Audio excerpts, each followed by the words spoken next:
September 1941, Nazi flags fly over Kiev, the capital of Ukraine. The troops of the German Wehrmacht are celebrating their invasion of the Soviet Union and their advance eastwards. Streets are renamed to German names.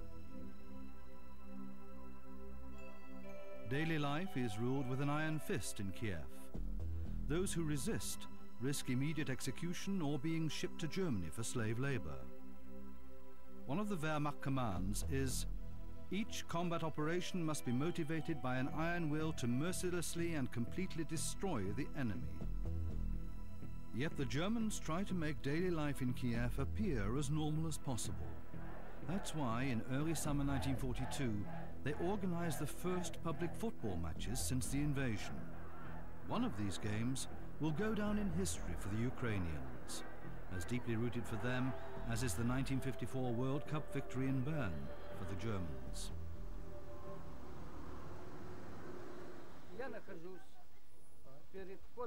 I'm standing here near the entrance to the stadium of the football team called Start. In 1942 the stadium was called Zenit. 9 football matches took place here in 1942. Kiev's Start team was made up of bread factory workers who played against German, Hungarian and Ukrainian teams. They played 4 matches against German teams, 1 against the German artillery unit, 1 against the German railroad, and 2 against the German Air Force, the Luftwaffe. С артиллерийской частью, с немецкими железнодорожниками и 2 игры с командой Люфтваффе. The Germans were all dressed up in uniforms and sat here on the main grandstand. The Hungarian soldiers stood on the other side, and there, along the football pitch, stood the Russians. A small locker room for the teams was behind that.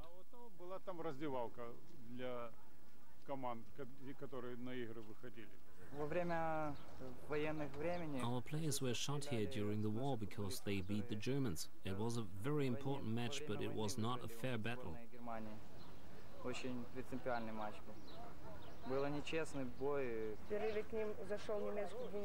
Before the game, a German general came to them and told them that they should deliberately lose or they would be shot.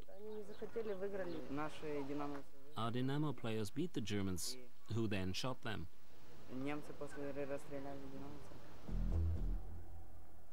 Over 60 years later, the legend of that game lives on. Yet the events of the 9th of August 1942 are more mysterious than the young football players from Kiev could ever know. A select group of German soldiers is set to face the Bread Factory No. 3 company team. The Ukrainian team, in the sold-out stadium, is not only playing for a warm meal and their city's honor. Without realizing it, they're also playing for their lives.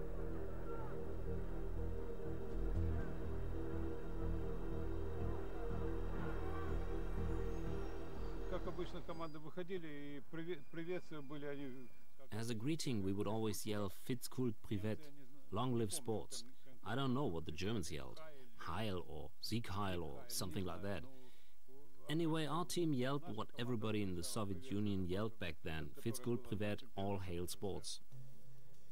Operation Barbarossa, the Nazi assault on the Soviet Union, begins in June 1941. 3 months later, Kiev is captured, following a dramatic battle of encirclement and annihilation. The Wehrmacht takes over 600,000 Soviet soldiers prisoner. Soon after, hunger, thirst, exhaustion and epidemic wreak havoc on the prisoners. There are no barracks or fixed shelters. The prisoners receive 1/4 the amount of food necessary to keep a normal person alive. The Germans provoke mass death. Only a handful of prisoners manage to escape the camps and go into hiding in Nazi-occupied Kiev. A few of them are football players from the pre-war champion team Dynamo Kiev. Стали они, значит, это работать, все почти это динамовцы, так они работали на хлебозаводе. Приказ. Almost all of the Dynamo Kiev players worked in the bread factory back then. The German command ordered that all men must sign up and be prepared to work at any time. anyone who didn't work would be shot. Так, это кто не будет работать, значит, тот будет, так сказать, расстрелян. Despite the draconian regime, shortly thereafter football matches begin again in Kiev. Yet the German occupying forces have no idea who the bakery team players really are. Bread factory number 3. To this day, Kiev's main supply of bread comes from a series of bakery combines like this one. During the occupation, the Ukrainians are already producing over 50 tons of bread a day. The bread factory director, appointed by the Germans, is a football enthusiast. Bit by bit, he gathers together in his factory the former Dynamo Kiev stars who have gone into hiding. Yet behind the director's back, the resistance to the occupying German forces is also being organized.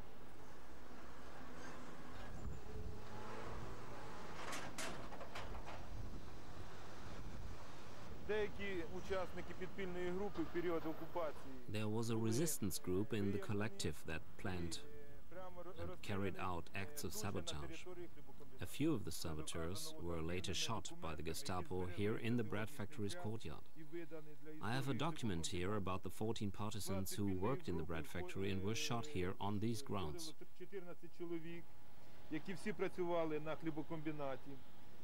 Деякі учасники підпільної групи були виявлені і розстріляні прямо на території хлібокомбінату. Ну, когда началось вот это налаживаться. The manager of the bread factory back then had ambitious plans to round up the best players from Kiev for the company team. The first person he called in was the goalkeeper Trusevich, then my father Michael, then the center-forward Goncharenko, and the others in the factory. At least none of them had to go hungry. Altogether, there were 9 players from the Dynamo Kiev team. Public calls were made for the other players. They ended up being more like substitute players. And then there were also Suharev, Balakin and Melnik from Lokomotiv Kiev FC. Там было 9 это динамовцев, которые были в Киеве. Например, там от Сухарев, Балакин, и Мельник, они были из команды Локомотива. Vladlen Putistin was still a young boy when this photo was taken in the summer of 1942. He loved being at all the football games his father Mikhail played. He also admired his father when he used to play on the famous Dynamo Kiev championship team. The Soviet Secret Service had originally founded that club. Dynamo is still considered one of the best football clubs in Europe. The photo of the Dynamo Kiev championship squad shows the same players who are now hiding as workers in bread factory number 3. Goncharenko, Putistin, Klimenko, Kuzmenko, Komarov, Chuchev, Sviridovsky, Korotkich, and just as in the championship year of 1938, the famous Nikolai Trusevich is guarding the goal against the Germans. There are no accounts from German spectators who watched the match between the German Flak Elf team and the bakery workers team FC Start. It's also unknown whether any of the German players survived the war, since many of the soldiers were sent to Stalingrad in the winter of 1942 and never returned. Before his death, Willy Engelbart, who played in one of the other games in Kiev, was the only one to describe his impressions to a German sports historian. Die Begleitumstände waren so, dass in der Halbzeitpause Engelbart said that during half-time, one of the military officers came to the team and said, "You must win, no matter what." He said it wasn't an open match and that both sides were very inhibited. The atmosphere in the audience, the applause and how the spectators followed the game was also apparently very different than usual. When Engelbart later found out that the opposing team was playing under a death threat, he called off sick for every game after that.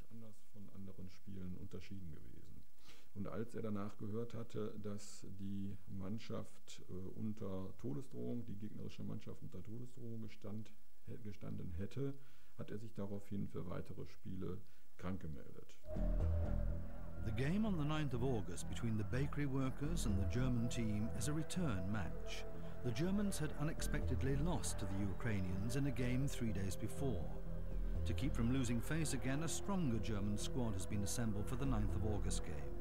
The Germans are also hoping that the Ukrainian team has not regained its strength after just a 3-day break.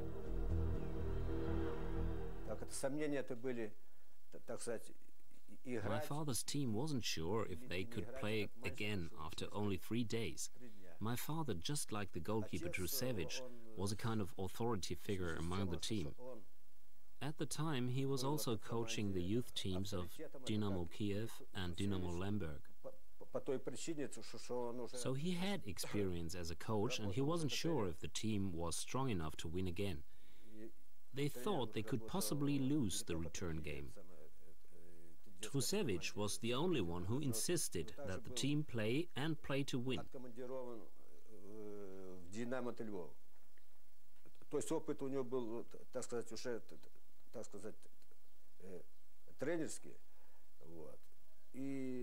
Он считал это, что не восстановится, что могут проиграть.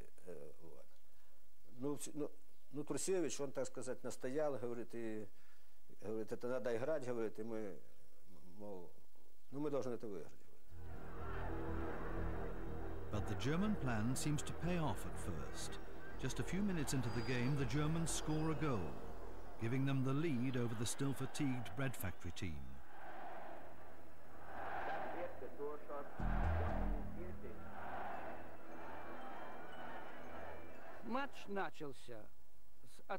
The match began with an attack by the Germans, who were playing very offensively. They scored a quick first goal. Then they scored another goal soon after that. It didn't look like the Ukrainians would be able to catch up. Футболистам старт пришлось отыгрываться.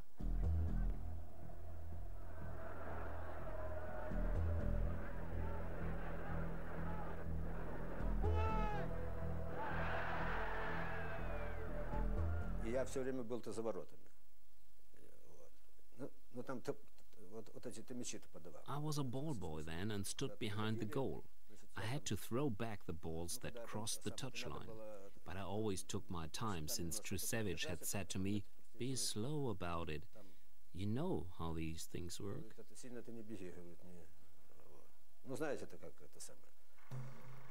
While the football matches are underway in Kiev, the German troops are penetrating further into the Soviet Union during the summer of 1942. Their goal? To reach the Volga River and oil deposits in Caucasus. Certain of victory, the German troops arrive at the Don River. The German 6th Army pushes as far as Stalingrad, but that's where the advance ends.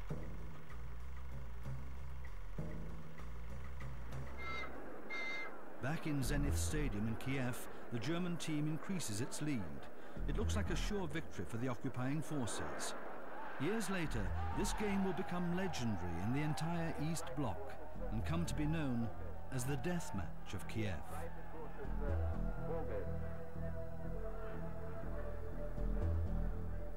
Freie Welt, an East German magazine, is the first in Germany to report on the Death Match in their July 1968 issue.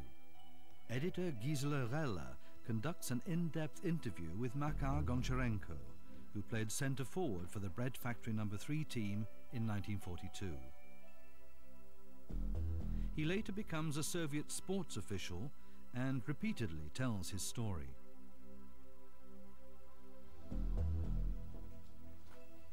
Listening to a recording of one of his radio programs reminds Gisela Reller of her talk with Goncharenko.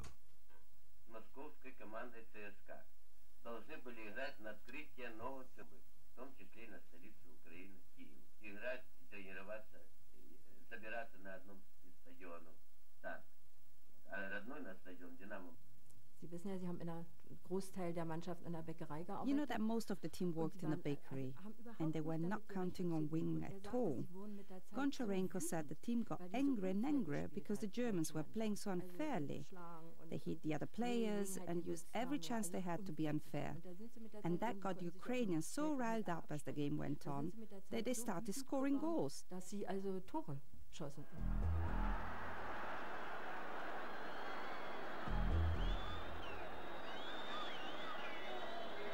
The 2-0 deficit injects new vigour into the Kiev team.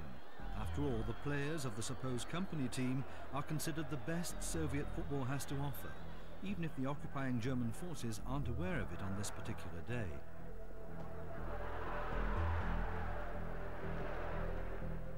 Germans have not played in football matches against Soviet teams since Hitler's seizure of power. The stars of the Dynamo Kiev team are therefore completely unfamiliar to the German players. As the Germans realize their athletic inferiority, they become increasingly rough.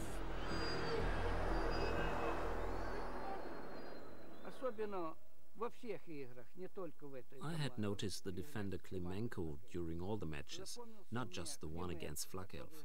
He was not very tall, had bow legs like a cavalryman, and could shoot the ball from almost any position. I also remember some of the great savings of the goalkeeper Trusevich, and of course how Makar Goncharenko worked the ball.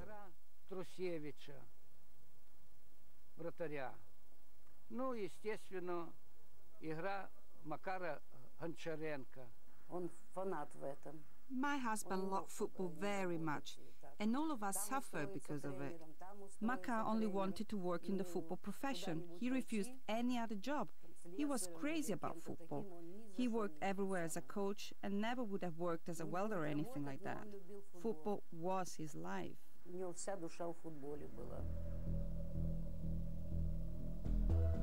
Goncharenko and the other dedicated football players surely do not realize what it will mean if they win against the Germans on this Saturday afternoon.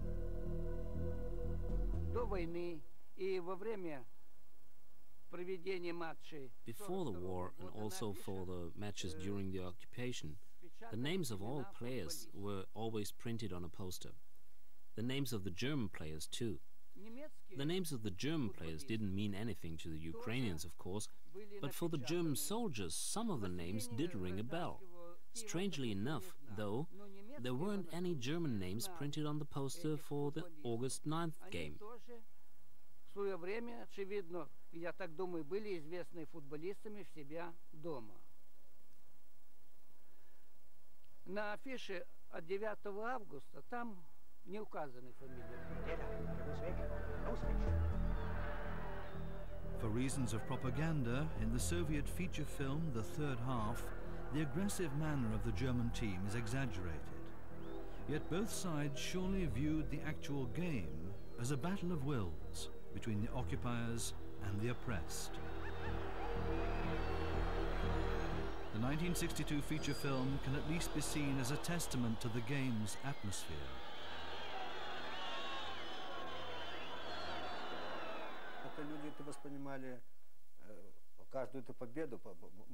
Back then, the spectators took the game very seriously. It was like they were wired during the games, especially during the grudge game against the German soldiers. The spectators on the grandstand called out, "Beat the Germans!" and they didn't just mean during the game. They also believed in a military victory, even though in the summer of 1942 that seemed far out of reach.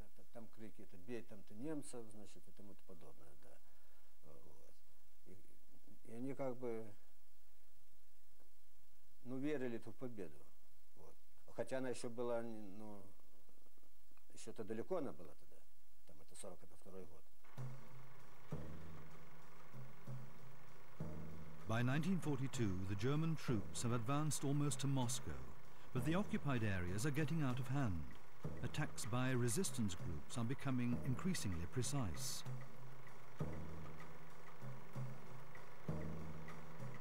Over 100,000 partisans are active. Attacks on supply lines bring the German advance to a standstill. When the German troops come to a halt near Stalingrad, the mood among the occupying forces in Kiev also becomes aggressive. My father repaired radios for the Germans, so he always knew what was going on. One day a German came into the workshop and said, "So the Russians are destroyed, Stalingrad has been taken." I remember once there wasn't anything to eat. So during curfew hours, I headed out towards our little garden. A guard caught me near our house and beat me up so badly that I could hardly move for days.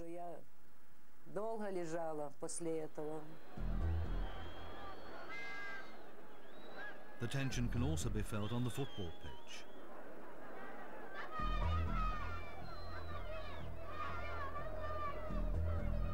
Even after 2 goals by the bakery team, the spectators still don't feel comfortable cheering. But they're beginning to sense the possibility of at least beating the military victors on the football field.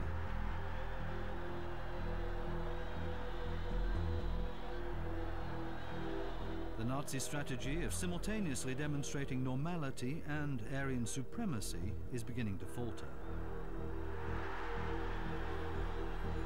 In the film, The Third Half, the German players are put under extreme pressure by their superiors. Another defeat of the master race by the Bolsheviks can't be tolerated. Das Spiel ist zu gewinnen. Verstanden? Jawohl, Herr Major.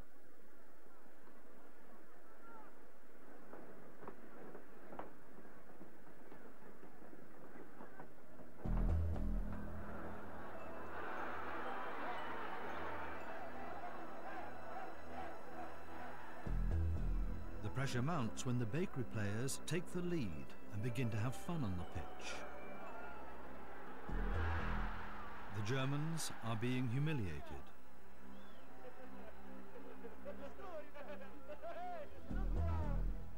One of the attackers danced around the goalkeeper and headed toward the goal with the ball. But when he got there, instead of scoring, he trapped the ball on the goal line and then booted the ball back into the midfield. Not very sportsmanlike, but that's how the Ukrainians could make fun of the Germans.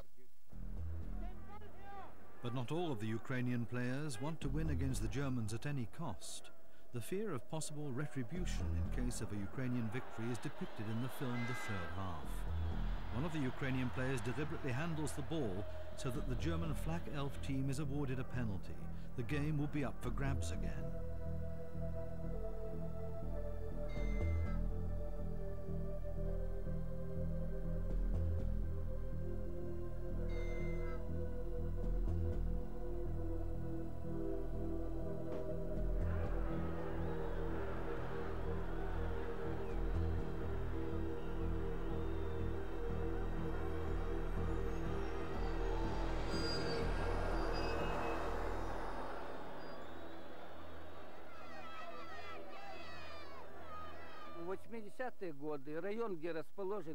The area around the stadium was renovated during the 1980s. Only one of the 6-story buildings was left standing. That's historically significant because it proves the authenticity of the only photograph showing the Start players together with the German flag elf. You can see the 6-story building in the background.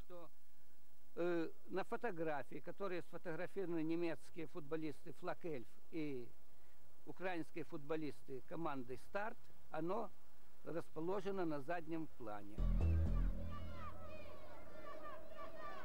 The match between the Flak Elf and Start FC teams heads into the final stage. The superiority of the Dynamo players becomes ever clearer. They've rediscovered their pre-war finesse and defeat the reinforced German team. The mood in the stadium reaches its climax with the last goal of the game, resulting in a final score of 5-3 to Start. The occupied city's inhabitants can temporarily forget about the war.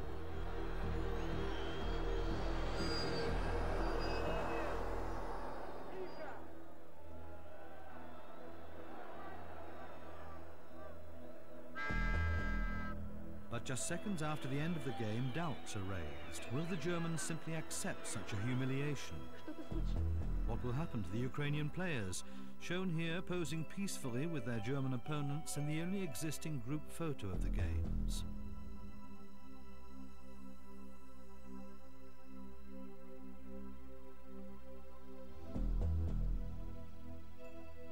Ну, после этого матча, когда они это выиграли, After their victory, I remember it like it was yesterday. My father and the other players met up for a few drinks. Klimenko, my father, Komarov, Trusevich and Chuchev headed to the market square after the party. Of course, no one had any money, so they tried to borrow some. I still remember that Komarov was particularly good at that. And I remember that he gave me a present. I don't remember anymore what it was. But I do remember that they were in high spirits. Денег у них уже не было. Вот это ни в кого, да. И они начали это там брать в долг. Ну, там, простите, говорят, вот мы, особенно это Комаров, так он был-то такой твердкий, что так это что, это ему это надавали бесплатно, это самое, мне этих пончиков, что я не мог уже это в руках-то держать. Папа вот это в казино работал. My father was working in the Wehrmacht canteen back then. We went there for lunch, and when we arrived, someone whispered to us that Kolya had been taken away. When my mother and I returned home, our whole apartment had been turned upside down. The couch had been pushed away, all our toys had been destroyed, everything had been searched through. My mother left immediately to find my father. Ну, диван отодвинут, все вытащили, игрушки разбиты, вся квартира перерыта, и это самое, вот. Ну и мама бросилась искать его, папу.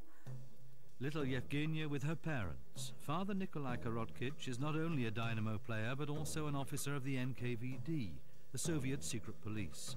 Korotkich, photographed here with his teammate Putistin at a football training camp, is ordered to go into hiding in Nazi-occupied Kiev. He works undercover in a Wehrmacht canteen. His former Dynamo teammates nonetheless recruit him to play on the bakery start team. Вот эту всю группу арестовали, кто был-то на хлебопроводе. All of the bakery players were arrested, and my father told us how it happened. He said that a few days after the game, a car full of Germans came by. They read aloud a list of names that included Trusevich, Klimenko, Kuzmenko and others. Balakin and Melnik were also there, but they were left alone. Only the players who had formerly played on the Dynamo team were taken away.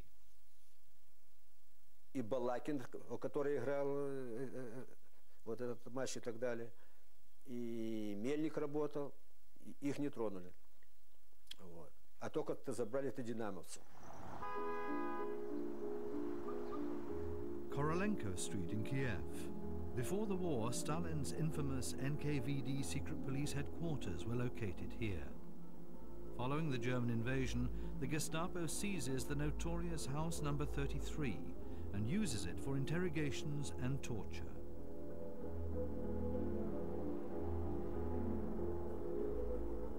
To this day, no one knows how many people lost their lives in this building.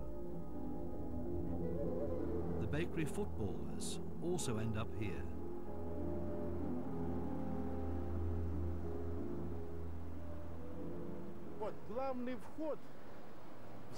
This was the main entrance to the local Gestapo headquarters and Kiev's regional inspection office. And over there, in the courtyard, where the fence is blocking the view, that's where the tragedy began for the Dynamo Kiev players. Когда расстреляли некоторых футболистов, 4 футболистов из киевского «Динамо». My father didn't come home that day. My mother immediately went to Fedya Chuchev's mother's house. She asked her where Fedya was, and his mother said she didn't know. Then she went to the Klimenko family, who lived across the street, but they weren't there either.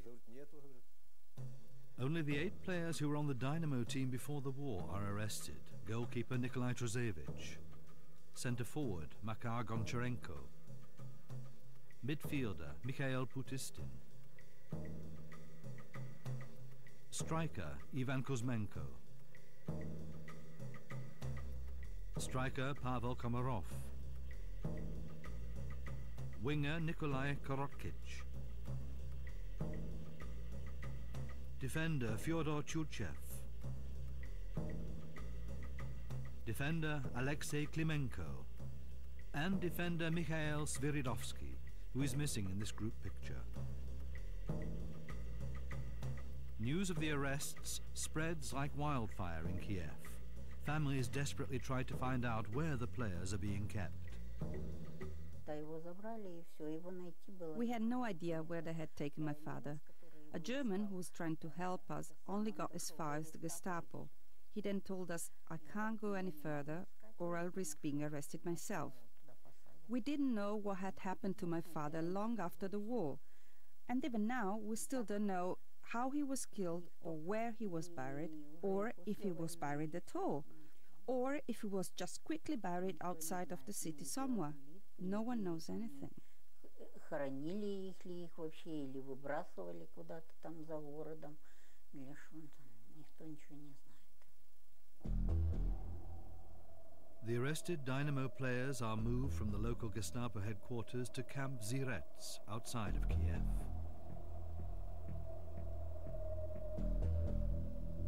Sturmbannführer Paul von Radomski is the SS commander of the camp. Daily atrocities include random mass shootings, sadistic torture of prisoners, and fatal beatings of weak and sick prisoners. From the outset, Zirets has been considered a death camp.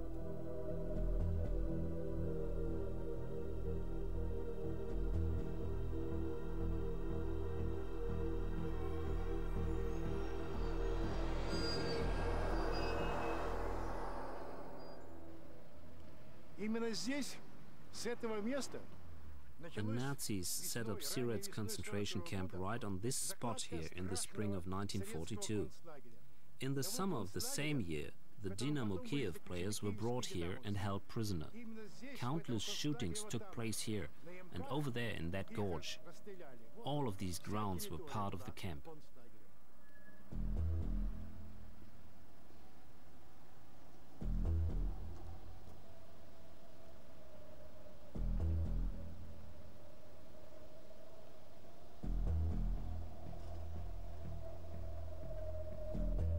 To avoid reprisals by the guards, the Dynamo players try not to assemble as a group in the camp. They assume that their arrest is directly associated with their football victories against the Germans.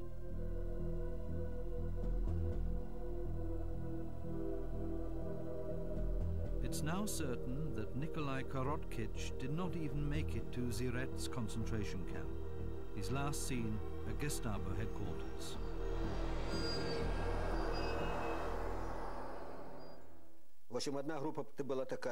One group consisted of Trusevich, Klimenko and Fusmenko.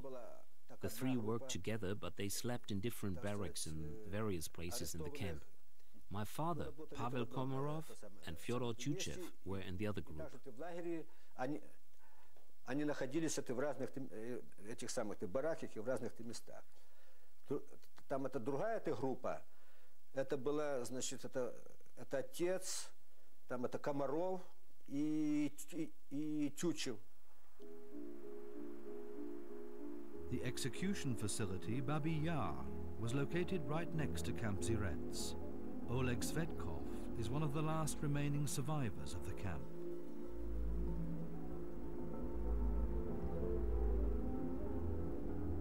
Svetkov suffered from frostbite on both his legs while he was imprisoned. He now needs crutches to walk.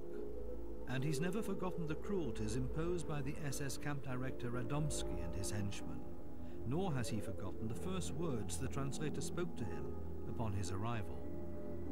Вы попали в лагерь, откуда прямой дороги выхода нет. He said, "You have landed in this camp and there's no escape. There are only two routes here. The one to the left that leads to Babi Yar, the one to the right to the gallows." The rope was already hanging there. Вот это два выхода. Прямой дороги не было выхода. The suffering that Kiev citizens and other Ukrainians endure during German occupation comes to light only many years later. Entire segments of the population are transported to Germany for slave labor. Thousands of people are systematically murdered in camps. Hundreds of thousands of Kiev Jews die during transport and mass executions. A according to their own records, the SS killed 33,771 people in the gorge at Babi Yar in just 2 days, on the 29th and the 30th of September, 1941. After that, an engineering unit blows up the perimeter of the gorge and levels off the site, creating a mass grave.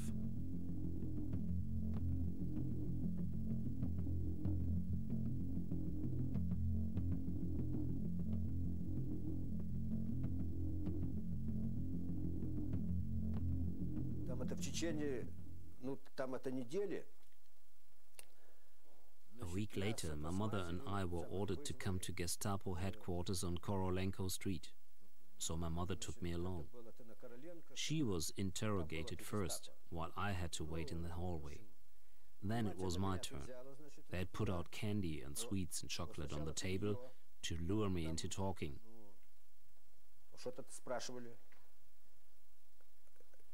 Я там был в коридоре, а дальше, значит, ты меня,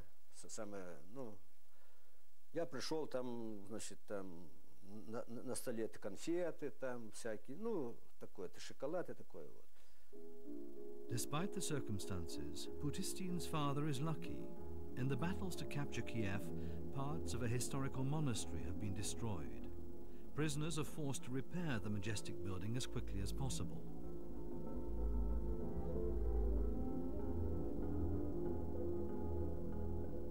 The Wehrmacht thereby hopes for continued support from the Ukrainian Orthodox Church. The footballers Putistin, Komarov and Chuchev managed to become part of the group to repair the electric wiring in the monastery buildings.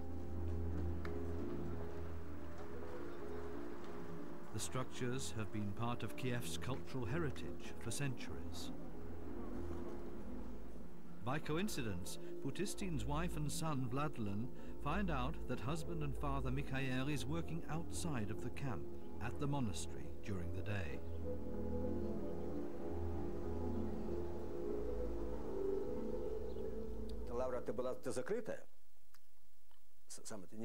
The monastery was sealed off and guarded by the Germans. But when the lorries carrying the prisoners rolled out, we actually saw my father sitting in one of them. The convoy slowed down, so we were able to run up to the truck my father was sitting in. He yelled out the name of the place where they were being held. I ran back to my mother and told her what he had said. From then on, we would often go up there to the fence surrounding Sirets to visit him. Я подбежал к машине, значит, он мне сказал, где они находятся. Я матери это передал. И после этого мы начали там это постоянно ходить вот в этот лагерь, значит, на Сердце.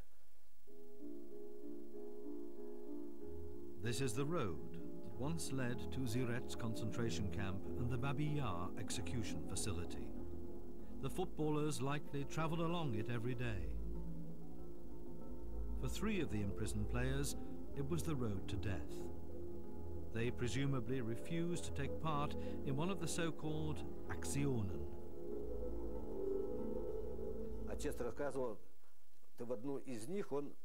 My father described how he got mixed up in one of these so-called actions. It involved a group of prisoners that was meant to be hanged. The Nazis usually didn't hang anyone themselves. They just appointed someone else to do that. Of course, no one wanted to do it. The camp commander had everyone count, and every 3rd, 5th or 10th person had to step forward.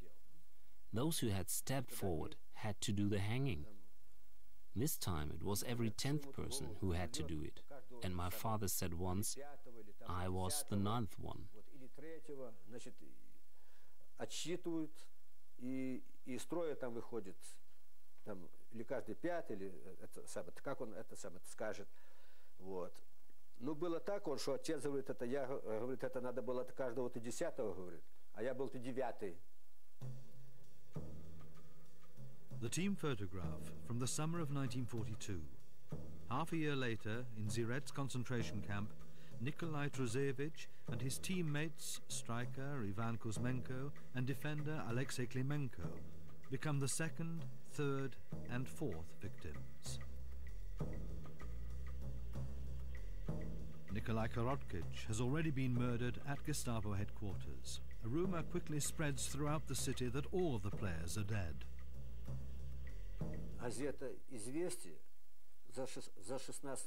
On the 16th November 1943, the newspaper Izvestia reported that all of the players had been shot, so everyone assumed that all of them were dead. When I said, "How can that be, shot to death? My father's still alive," no one believed me. I was still in school then, and at some point I just stopped telling people otherwise. A film was even made later suggesting that all the players had been shot on the football pitch.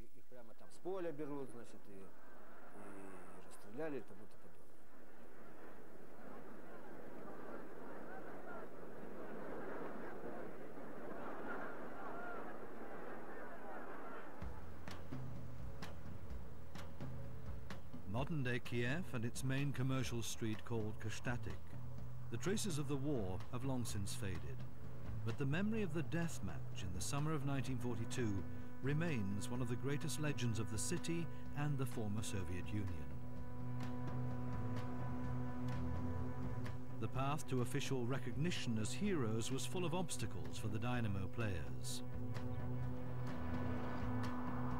Following the war, the Soviet secret police, the KGB, accused the surviving footballers of having collaborated with the Nazis.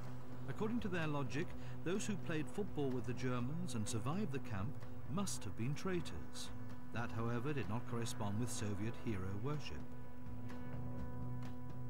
Thus, for years, the Soviet propagandistic regime concealed the fact that some players had survived the death match. The footballers were not vindicated until the 1960s. A monument at the stadium now pays homage to the murdered football players and recalls the story of their final game. A football match that goes down in history as a macabre example of the insane atrocity of war.